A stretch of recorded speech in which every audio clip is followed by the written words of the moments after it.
Assalamualaikum warahmatullahi wabarakatuh. Selamat pagi anak-anak. Kita berjumpa kembali dalam membahas segitiga-segitiga yang sebagun. Oke anak-anak, kita akan berlatih mengukur tinggi tiang bendera. Langkah pertama, saat matahari menerpa tiang bendera, kita ukur berapakah panjang bayangannya. Kemudian kita ukur misalnya tinggi anak pada saat yang sama. Kemudian kita ukur juga bayangan anak tersebut. Kita buat perbandingan yang bersesuaian. Panjang bayangan tiang bendera sama dengan panjang bayangan anak. Tinggi tiang bendera sama dengan tinggi anak. Jika tinggi bayangan tiang bendera 3 meter, kemudian tinggi bayangan anak 40 cm dan tinggi anak tersebut adalah 160 cm, maka kita masukkan ke dalam perbandingan ini. 3 meter dibanding dengan 40 cm sama dengan tinggi tiang bendera dibanding dengan 160 cm. Kita lakukan perkalian silang sama dengan yap. Maka tinggi tiang bendera adalah sama-sama kita bagi 40, hasilnya adalah 4. Jadi kita sudah menemukan bahwa tinggi tiang bendera adalah 3 meter kali 4. Hasilnya adalah 12 meter. Bagaimana anak-anak, mudah bukan? Oke, contoh berikutnya, ada sebuah pohon yang tingginya 12 meter, memiliki bayangan sepanjang 15 meter di atas tanaman datar. Sebuah tiang yang tingginya 5,2 meter, maka bayangannya sepanjang berapa? Selanjutnya kita buat perbandingan-perbandingan yang bersesuaian. Panjang bayangan pohon kita bandingkan dengan panjang bayangan tiang. Kemudian tinggi pohon kita bandingkan dengan tinggi tiang. Tinggal kita masukkan bilangan-bilangan yang diketahui.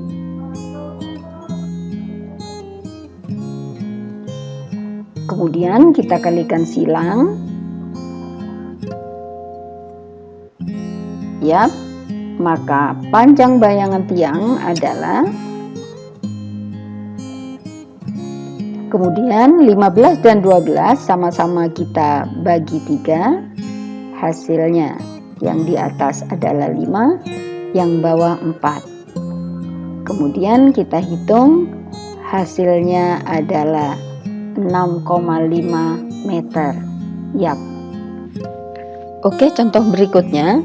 Seorang pemuda menghitung lebar sungai dengan menancapkan tongkat di B, C, D, E seperti pada gambar, sehingga DCA segaris. A adalah benda di seberang sungai. Pertanyaannya, berapakah lebar sungai atau pada gambar ini adalah AB? Oke anak-anak, langkah pertama kita identifikasi dua segitiga ini, manakah sudut-sudut yang sama besar. Ya, sudut ACB dan sudut DCE besarnya sama. Mengapa? Karena bertolak belakang. Kemudian, sudut BAC dan sudut EDC besarnya juga sama. Mengapa? Ya, karena dia berseberangan. Selanjutnya, kita cari manakah sisi-sisi yang bersesuaian. Misalnya, kemudian ambil AB, amati sudutnya ya, maka bersesuaian dengan DE.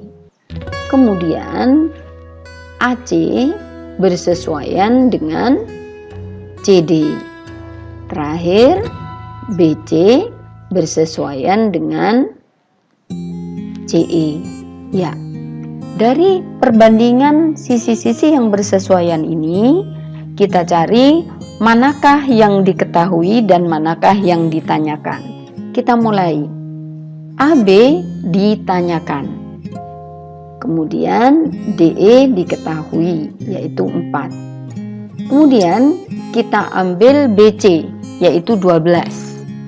Kita bandingkan dengan CE, yaitu 3.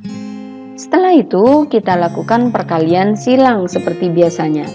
AB kita kalikan 3 sama dengan AB kali 3. Kemudian 4 kali 12 kita tulis 4 kali 12. Jadi AB adalah 4 kali 12 dibagi 3. Yap, kita coret, hasilnya adalah 4. Jadi 4 kali 4 sama dengan 16. Jadi lebar sungai atau AB jawabannya adalah 16 cm.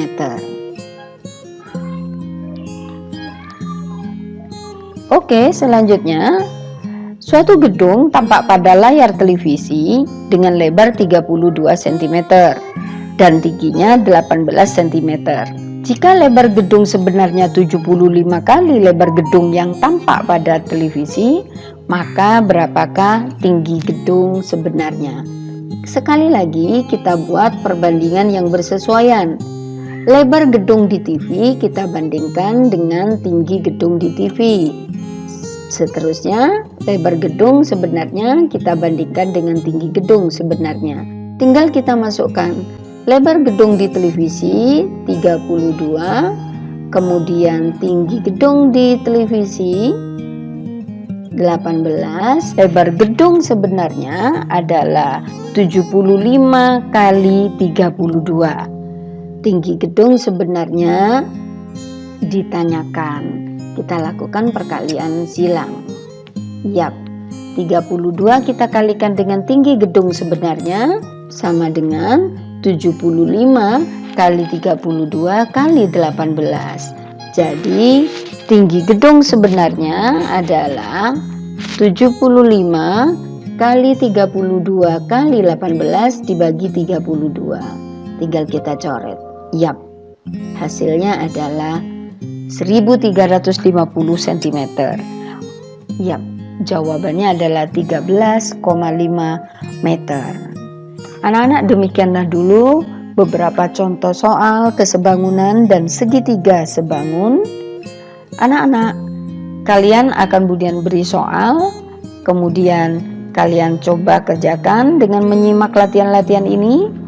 Mudah-mudahan kalian bisa dan yakinlah bahwa kalian pasti bisa. Demikian dulu, wassalamualaikum warahmatullahi wabarakatuh. Pastikan bahwa sisa tali-tali terpasang dengan benar dan masker akan menempel pada hidung dan mulut Anda. Pastikan bahwa masker tidak terbalik. Bagian yang terdapat kawat lunak harus berada di atas.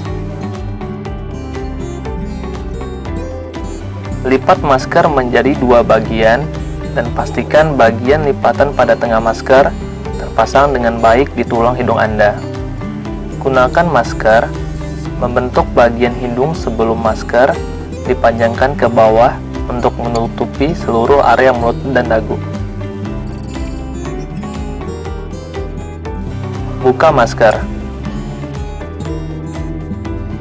Temukan bagian tengah masker dan lipat keluar di mana sisi masker yang terpapar lingkungan hingga akan sepenuhnya tertutup. Lalu lipatlah masker menjadi setengah bagian yang cukup kecil untuk diikat dengan tali masker. Selanjutnya, buanglah masker ke tempat sampah yang tertutup.